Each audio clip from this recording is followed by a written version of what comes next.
স্বরাষ্ট্রমন্ত্রীর বাসায় চুরি মানে বিষয়টা আপনার কাছে অবাক না? যে এরকম এটা হতে পারে? হ্যাঁ, আইন শৃঙ্খলার এতটাই অবনতি, ওনার বাসায় চুরি হতে পারে। হয়নি? আমি প্রায় বলি যে কয়েলের উপরে মশা বসে থাকে। মানে অবস্থাটা এমন দাঁড়িয়েছে, স্বরাষ্ট্রমন্ত্রী স্বরাষ্ট্র উপদেষ্টা জানিয়ে দিয়েছেন তিনি পদত্যাগ করবেন না, কারণ বাংলাদেশের কালচার এটা নেই। তিনি পদত্যাগ করবেন না, যা কিছু হোক সমস্যা কি, ওনার বাসায় চুরি হলেও ওনার এই ব্যর্থতার দায়ে তিনি পদত্যাগ করবেন না।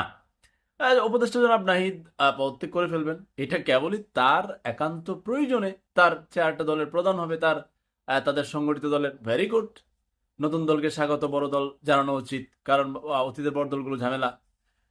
কিন্তু এই নাহিদ যদি এখন নতুন দলের প্রধান হয়ে জনগণের পক্ষ থেকে দাবি দেওয়া জানায়, তখন আমার হাসি ছাড়া আর কিছুই থাকবে না। কারণ বিগত 6 মাসে দায়িত্ব পালনকালে এদেশের কোটি মানুষের দাবি ছিল MB মিনিটের কত প্রশ্ন, কত জালিয়াতি, কোম্পানি কত কিছু করে